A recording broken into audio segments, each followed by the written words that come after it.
Hi everybody, welcome back to my channel. Don't mind the towels. Please don't.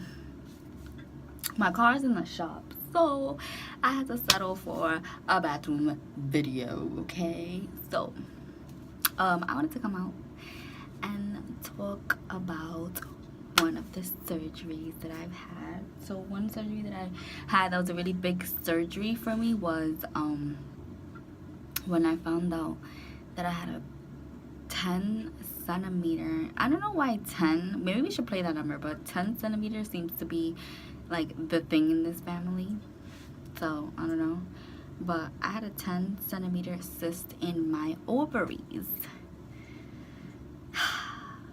That was crazy. So let me tell you the backstory. So I had decided to move to Florida with my ex-fiance, and I went to Florida, and I was there for I was there for 2 weeks, and I had already started my new job. And one Saturday morning, no, on Friday night, it was a Friday night, and I felt like pressure on my side, and I was telling my ex, like, oh my god, I feel so much pain. And he was just like, oh, don't worry about it, you'll be fine. He was just used to me. He was already used to the fact that I was in a lot of pain, being that I was diagnosed with migraines and stuff, and I have like a tiny tumor as well in my head that basically is starting out how my mom had it. So he was already over the fact that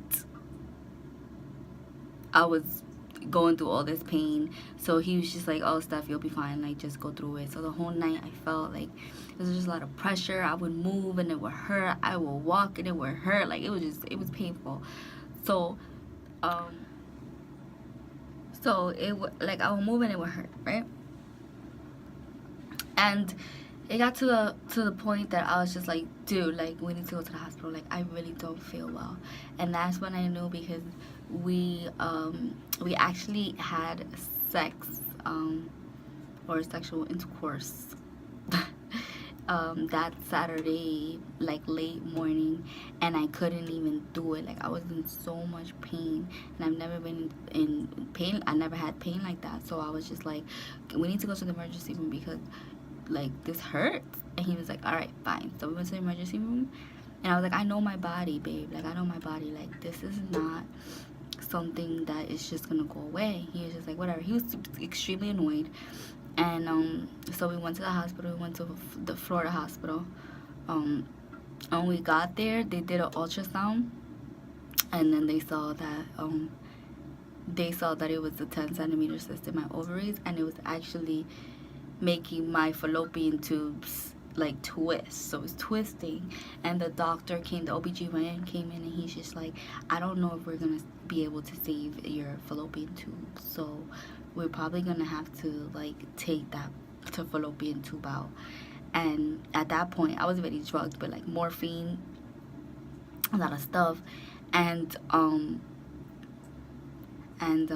I remember I called my dad, and I'm like, Dad, papi, like, they're gonna take out my fallopian tube. But he started freaking out, and he's just like, what do you mean you're not gonna give me another grandchild? Like, we were just like, it was everybody in my family, mind you, they're here in New York, they were going crazy, and they were like, we need to do emergency surgery, like, today. So we prayed about it as a family. We were like, at least I have one child, and it is what it is. And my ex-fiance at the time, he was like 36, 37 or something, and he already had decided that if at 38 he didn't have no kids, he wasn't gonna have no kids. So he was just like, whatever, stuff, like, whatever happens, happens. And I was like, all right, cool. So we went into surgery, and I guess that's when he realized, like, oh my god, like, I fucked up. Like, I was giving him so much shit, but this is something real. Like, and they had him sign a waiver stating that, there's a possibility that I can die during the surgery. And he snapped into reality and was just like, what? Like, are you kidding right now? So he was like freaking out, crying. So they gave me the anesthesia, and of course I tried to fight it, because I always try to fight it, and it didn't work. so I went under. And when I came out, the doctor gave us good news and was like, you know, I was able to save the fallopian tube, but if we would have waited longer, I wouldn't have been able to. And the recovery process of the recovery was like 2 weeks, and it was just bad. Like, they didn't open me up. They just did a small incision in my belly button, a small incision on my side, and it was just like, it was like glued up or whatever. But they were able to save my fallopian tube.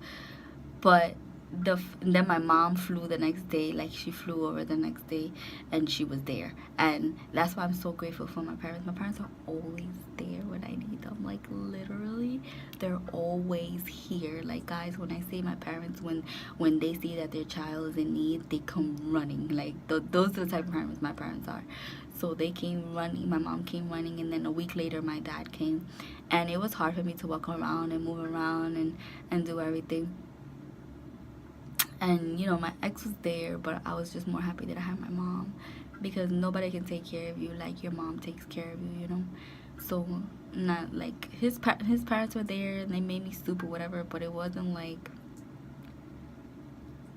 I feel like I never got the love from them that I should that a daughter-in-law should receive from her in-laws. You understand? So I always felt like out of it. And so when I went for my follow-up appointment, they found out that I had cancer cells in my ovaries. So we had to do like intensive testing and do like a whole lot of stuff to basically prevent the fact that I can get full-blown cancer. So I had to do a lot of trials, a lot of stuff. Point being, I'm still struggling with that today. Still get cancer cells. Still, I've had to take pills, like some chemo pills. I've had to do a lot. I've had to do a lot of stuff, and it's hereditary. Like my mom had a hysterectomy at like, I think 40, and you know, like my grandmother, I think, did it. It's like a whole thing, like it's like a whole family chain of things. But basically I'm still going through that, and the suffering and the pain, and I still get like what you call it, I still get like, it feels like kind of like contractions, but it's not contractions, it's just like a whole lot of cramping. I also get a lot of fibroids. I get a lot of cysts. I'm constantly in the hospital. I always have to get surgery. You know, they had to save my fallopian tubes I don't know how many times. But the simple fact that they want me to get a hysterectomy soon, and they given me a certain amount of time to have another child. And at that point, I have not met anybody in which I can have a baby with or want to have a baby with. So I'm a ticking bomb, and I'm just waiting for them to be like, okay, Steph, you can't do this anymore. You need to have a hysterectomy.